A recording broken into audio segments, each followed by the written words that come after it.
the thing that kind of boggles the mind for me is like, so I see that and I totally get it, but you still don't think they're going to get bought by Apple. And I'm like curious as to why, because to me that feels like maybe their only off ramp.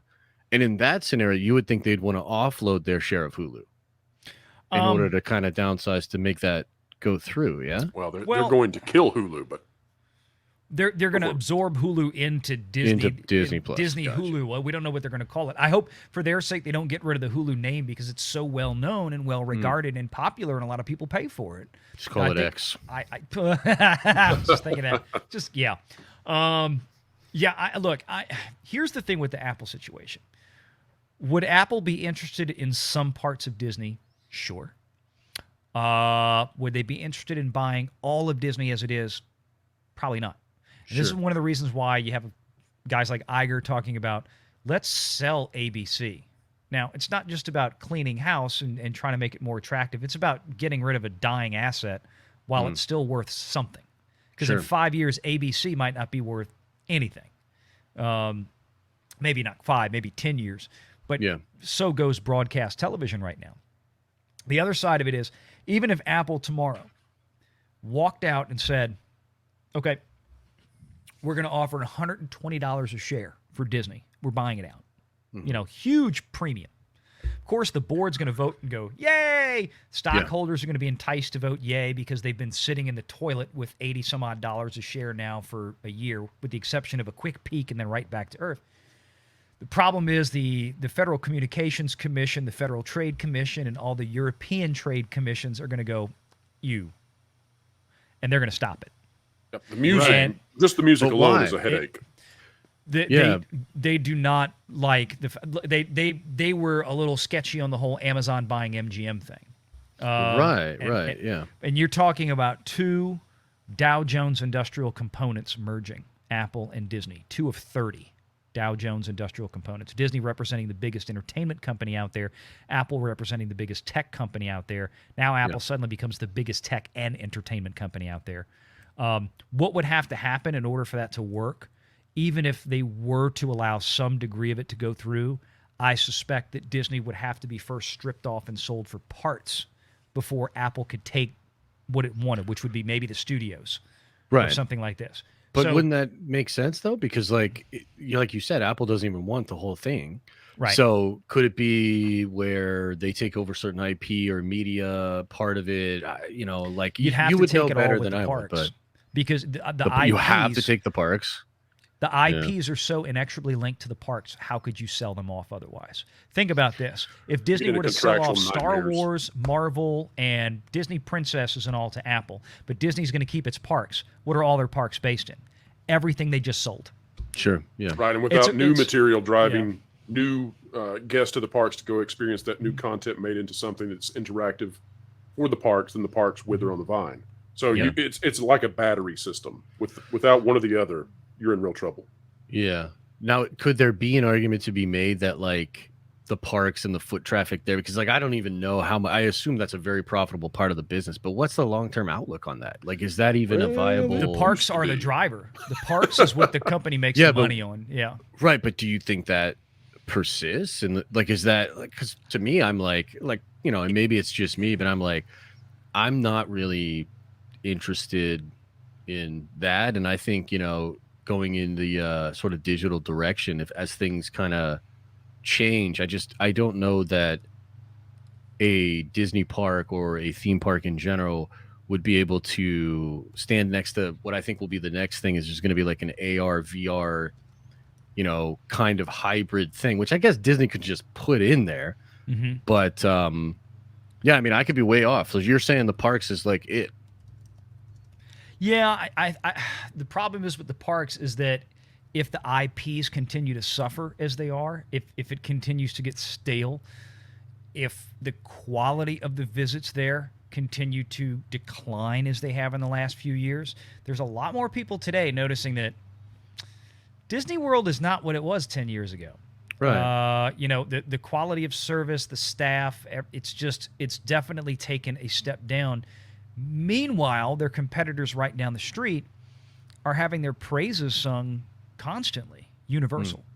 And then when Epic Universe opens, in a year and a half with Super Mario Brothers and Zelda and That'd all be the other dope. stuff that Disney kiss your ass goodbye. Disney, well, I think that's- Disney has made a tremendous number of bad decisions with their parks. They have treated it as if it is a tertiary resource when it was their primary driver of revenue, and it would have continued to be so for perpetuity if they'd just taken care of it. They haven't. I'm going to do an exclusive announcement, if I'm not roboting too badly, based on what you said. In and out. But we got you now. Here's what I know, and we've been sitting on this for probably 6 months, but you've said this, and I have to. I mean, there's no way to not say this now that you've brought this up. We have known for a while now that there is a major company working on a virtual reality, augmented reality, mostly virtual theme park. It's a huge concept. There is major backing for it, and we hope in the next 2 to 3 months to be able to actually get some interviews on that, and that it'll be revealed. But yes, that is in the works. So when you started saying that, I was like, what does Josh know? No, I mean, it just feels like that's the trend. You know what I mean? Like, because why wouldn't you? And this is actually one of the reasons that I think the Apple merger or purchase would be great, is because, like, imagine a tech company like Apple being able to not only provide their own like ecosystem and all that, but also their software know-how to like make that as seamless of an experience as possible. You know what I mean? And I think that's sort of the future. So like, to me, I'm like, look, as somebody that I really don't care about Disney. I like Marvel and I like Star Wars, Sure. They just happen to be, held by that parent company. But for me, I'm like, I want the Apple purchase. I feel like it's like I said, an off-ramp to a lot of the issues, if not for any other reason than like the whole perception. Because I think Disney is really suffering from, I mean, they're like death by a thousand cuts, but one of the things is the perception is that they don't care anymore. Yeah. So if you bring in this new company, if you bring in new leadership, it's almost like bringing in a new football coach to your team. There's at least the hope that things will be different. And when they would come out and maybe say that and signal that, you might take it a little more seriously. Because like, who's going to believe at this point Disney brass coming out and saying whatever? You know what I mean? It just, I feel like that is a sort of social contract that's been so broken. Yeah, I mean, all of Disney's top execs. I mean, the especially at the CEO position, the whole board, everybody needs to go. I mean, if Disney is going to have a chance, everybody that's there now, that has been there for the last several years, they all need to go. Nobody currently at Disney is capable of fixing Disney because they've all been the ones responsible for breaking it. Yeah, I agree and with especially that, yeah. Bob Iger. But to your point, in a concept, would Apple buying Disney out and merging technology and entertainment be probably things that consumers would they produce things that consumers would really enjoy? Yes. The problem is the regulatory environment that it's not that I'm saying it should never happen. I'm just saying it probably would never happen from that compliance perspective.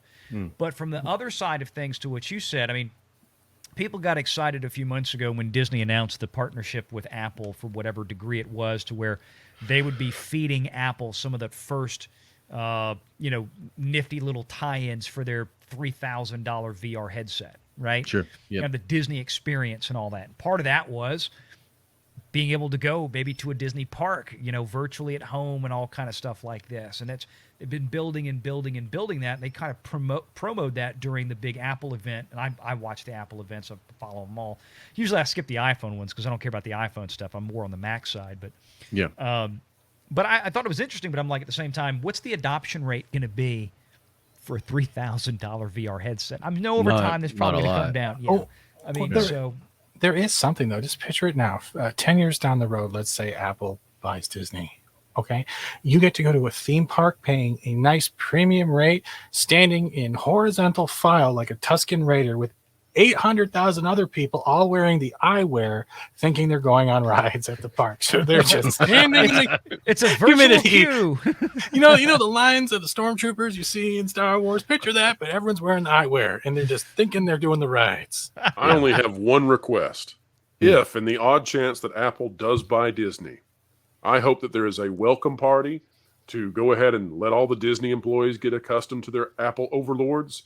And I hope at that welcome party, John Lasseter is there in full Hawaiian regalia, and I hope it's a hugging affair.